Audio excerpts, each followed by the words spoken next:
नमस्कार दोस्तों, स्वागत है आपका हमारे official YouTube channel GSY Neeraj sir में। कैसे हैं आप सब? मैं उम्मीद करता हूं स्वस्थ होंगे, मस्त होंगे, अपनी तैयारी में व्यस्त होंगे। बेटा, आज का वीडियो प्रावैधिक कला से संबंधित है और सेक्शन सी से संबंधित है। सेक्शन सी 16 अंक का है। एक प्रश्न पूछा जाता है, एक प्रश्न अगर आप सही कर देते हैं 16 अंक आपको मिल जाता है। हालांकि जो सेक्शन सी है, प्रश्न तो एक ही पूछा जाता है, लेकिन प्रश्न को आपने किस मेथड से सॉल्व किया है वो मेथड आपको लिखना होता है, यानी कि रचना विधि आपको अवश्य लिखनी होती है, तभी आपको फुल नंबर मिलता है। आइए देखते हैं जो सेक्शन सी है, इसमें हम लोग 8वां क्लास देखने जा रहे हैं। इससे पहले 7 क्लास हो चुकी हैं। 8वें क्लास में पूछा गया है किसी वृत्त को कुछ संभागों में केंद्रीय वृत्तों द्वारा विभक्त करो। माना 4 संभाग करने हैं, तो बेटा माना 4 संभाग ये आपके प्रश्न में ही दिया है, तो आप 4 संभागों में बना सकते हैं। नहीं, 2 भाग, 3 भाग, 4 भाग, 5 भाग, 8 भाग, 10 भाग, जितने भाग में चाहते उतने भाग में आप बना सकते थे। अगर आप इसे रीड करने का चेष्टा करेंगे, थोड़ा जटिल प्रोसेस है और इसका जो नामकरण है हिंदी में किया गया है, पा का, पा खा, पा ख, तो इस टाइप से थोड़ी सी समस्याएं होंगी। और इसे अगर आप रीड भी करते हैं, इस टाइप का आप बनाने की चेष्टा करते हैं, तो बहुत जटिल प्रोसेस है। ठीक है, बहुत जटिल प्रोसेस। अगर मैं आपको बताना चाहूँ तो नया वृत्त आपको केवल बना देना है और उसमें आपको फाइनली 16 अंक मिल जाएगा।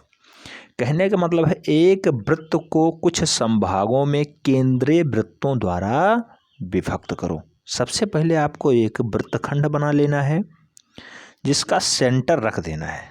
सेंटर ओ से डिनोट करते हैं, आप ओ लिख सकते हैं। उसके बाद कहा जा रहा है आप इस पे 4 वृत्त, 5 वृत्त, 6 वृत्त, जितने भी वृत्त कहे गए हों आप बना सकते हैं। जितने भी वृत्त बनाए गए उनकी जो है त्रिज्याएं यानी रेडियस अलग अलग होगी, भिन्न भिन्न होगी। अगर पहले की त्रिज्या R1 है तो दूसरे की R2 हो जाएगी। तीसरे की अगर हम लोग बात करते हैं तो ये R3 हो जाएगी इसकी त्रिज्या। चौथे की अगर हम लोग बात करते हैं तो इसकी R4 हो जाएगी। ऐसे ही जितने भी वृत्तखंड आप निर्माण करेंगे उनकी त्रिज्याएं भिन्न भिन्न होंगी। अब मुख्य मकसद ये है कि जो ये सबसे बाहरी वाली त्रिज्या है जो हरे वाले रंग से डिनोट की गई है, इस पे एक अर्धवृत्त आपको बनाना है। अब अर्धवृत्त आप कैसे बनाएंगे? तो बेटा सबसे पहले इस पे एक सेंटर आपको बनाना होगा। अब सेंटर आप कहाँ मानते हैं? तो इसका मिड पॉइंट ज्ञात करना है। इस वाला जो हरा वाला खंड है, इसका मिड पॉइंट हमें ज्ञात कर लेना है। मिड पॉइंट कैसे ज्ञात करेंगे? एक बार इस साइड से रखेंगे, चाप इस साइड में लगा देंगे, देन वही चाप बराबर इस वाले पॉइंट पे रखेंगे और इस साइड में काट देंगे। ऐसा कार्य नीचे भी करेंगे, यहीं रखेंगे, नीचे कट करेंगे, यहाँ रखेंगे, फिर यहाँ कट करेंगे।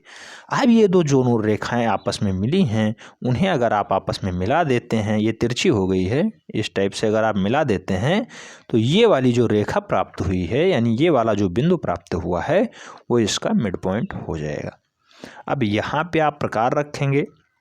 हालांकि ये पटरीय प्रकार से नहीं बनाया गया है इसलिए थोड़ी सी दुविधा हो रही है, ये थोड़ा सा दूरी दिख रहा है। अगर आप पटरी प्रकार से बनाते तो एकदम एग्जैक्ट पॉइंट पता चलता। एग्जैक्ट पॉइंट आप कैसे पता कर सकते हैं, आइए बताते हैं। इस वाले पॉइंट पे आप प्रकार की नोक रखनी है, कोई एक दूरी भर लेनी है, चाहे इस साइड से चाहे इस साइड से एक दूरी भरेंगे, ये बराबर ही दूरी होगी और इसे इस टाइप से मिला देना है। ये हो गया आपका अर्धवृत्त, ये हो गया आपका अर्धवृत्त। पहले आपने बनाया था वृत्त, उसमें आपने बनाया अर्धवृत्त। अब वृत्त को कुछ संभागों में और केंद्रीय वृत्तों द्वारा विभक्त किया जाता है।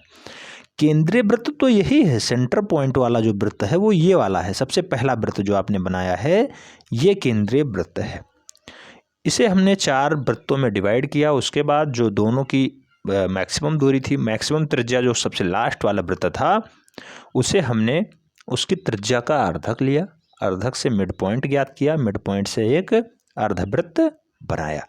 अब जो अर्धवृत्त बने हैं अगर आप फिगर में देखेंगे जिस टाइप से वहाँ सॉल्विंग किया गया है तो वहाँ सीधा सीधा सब पे स्पर्शी रेखाएं खींची गई हैं, लंबवत किया गया है, उसके बाद फाइनली रिजल्ट दिया गया है। जैसे पहले वाले वृत्त को ये यहाँ से स्पर्श कर रहा है, इस टाइप से ले गए, देन इस पे लंब रेखा खींची गई, लंब एकदम तिरछा होता है 90 डिग्री, यहाँ पे कोण बनेगा यहाँ पे। ऐसा ही कार्य इस पे किया गया, जो अगला वाला वृत्त था, अगला वाला वृत्त आपने यहाँ बनाया तो यहाँ पॉइंट पे टच कर रहा है, इस वाले पॉइंट पे, यहाँ से आपको स्पर्शी रेखा खींची गई, यहाँ पे फिर लंब खींचा गया। ऐसे ही जो नीला वाला है इस पे यहाँ टच कर रहा है और यहाँ से आपको ऐसी स्पर्शी रेखा खींची गई, यहाँ पे लंब खींचा गया। ऐसे ही सबसे लास्ट पॉइंट तो आपका है ही, तो वहाँ पे आपको अगर लंब खींचना होगा तो ये स्पर्श रेखा हो जाएगी, साइड से निकलती हुई छूती हुई चली जाएगी। इस टाइप से इन्होंने फिगर को ड्रा किया है और फिगर का नामकरण कर दिया है, रचना विधि लिख दी है। आपको करना क्या है, सबसे पहले आपने एक गोला बनाया यानी एक वृत्त बनाया, उसका केंद्रीय पॉइंट जो है यानी केंद्र जो है उसको ओ से डिनोट कर दिया। उसके बाद दूसरा वृत्त बनाया दूसरी त्रिज्या का, फिर तीसरा वृत्त बनाया आपने दूसरी त्रिज्या का, फिर चौथा वृत्त आपने बनाया उसकी भी त्रिज्या भिन्न थी। इस टाइप से आपने वृत्तों का निर्माण कर लिया। R1 R2 R3 R4 इसकी त्रिज्याएं हो गई। देन जो R4 त्रिज्या है, R4 त्रिज्या पे एक हमने इंटरनल वृत्त बनाया जिसे हम लोग अर्धवृत्त के नाम से जानेंगे। अब इंटरनल वृत्त आपने कैसे बनाया, तो बेटा सबसे पहले जो R4 त्रिज्या है इसका अर्धक लेंगे, इस टाइप से चाप लगा के दोनों पॉइंट पे रख के, उसके बाद दोनों को जब हम लोग मिला देंगे तब मिड पॉइंट प्राप्त हो जाएगा। जो प्राप्त होगा वही मेरा केंद्र होगा R4 का मिड पॉइंट। और वहाँ पे जब हम प्रकार की नोक रखेंगे और पेंसिल कोई एक दूरी भरेंगे, चाहे इस साइड की दूरी भर लें या इस साइड की, जब एक दूरी भरेंगे तब जाके ये वाला अर्धवृत्त बनेगा, ये वाला अर्धवृत्त। ठीक है, तो ये पूरा प्रोसेस हमने बता दिया किस तरह से आपको सॉल्व करना है, और जिस तरह से आपने सॉल्व किया है वही आपको छाप देना है। सबसे पहले आपने एक वृत्त बनाया जिसका सेंटर ओ रखा, ओ के बाद जो है उसकी त्रिज्या आपको डिनोट करनी है R1 थी। देन दूसरा वृत्त ओ पॉइंट से ही बनाया जिसकी त्रिज्या R2 हो गई। तीसरा वृत्त बनाया R3 त्रिज्या की। चौथा वृत्त बनाया R4 त्रिज्या की।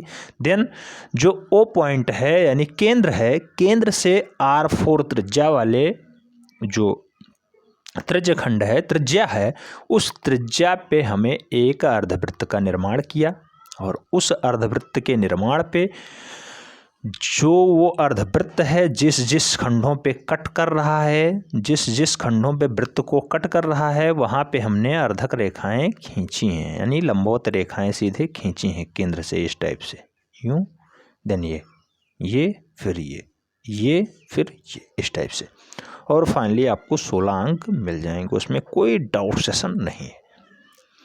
तो ये सेशन आपको कैसा लगा कमेंट के माध्यम से ज़रूर बताएं। चैनल पे अगर पहली बार प्रतिभाग कर रहे हैं, चैनल को निश्चित रूप से सब्सक्राइब कर लें, बेल आइकन प्रेस कर लें, जिससे कि नोटिफिकेशन आपको टाइम से मिले और आप चैनल का भरपूर लाभ ले सकें। बेटा कुछ जो है तबीयत ख़राब होने की वजह से आपको वीडियो रेगुलरली नहीं मिल पाया है, लेकिन सब कुछ सही हो गया है, सब कुछ संभव है अब, और अब से आपको डेली बेसिस पे कुछ ना कुछ प्रोवाइड कराया जाता रहेगा। ये सेक्शन सी का 8वां वीडियो था, इससे पहले 7 लेक्चर हो चुके हैं, अगर आप लोग नहीं देखे हैं उन्हें ज़रूर देख लें। दूसरी बात है, अगर आप TGT आर्ट की तैयारी करना चाहते हैं, कमेंट बॉक्स में ज़रूर बताएं कि TGT आर्ट की तैयारी कराई जाए ना कराई जाए। ठीक है, इस पर आपको ज़रूर बताना है, क्योंकि 27,000 वैकेंसी बहुत जल्द आने वाली है। अब विधानसभा चुनाव आज तो दिसंबर लग गया, 1 दिसंबर है ही, और दिसंबर में 20-22 दिसंबर के बाद हमें लग रहा है आचार संहिता लग जाएगी, क्योंकि फरवरी मार्च में चुनाव है, और फरवरी मार्च में चुनाव से पहले आचार संहिता लगती है, आदर्श आचार्य संहिता। अगर वो लग जाती है तो उसके बीच में भर्ती नहीं आ सकती।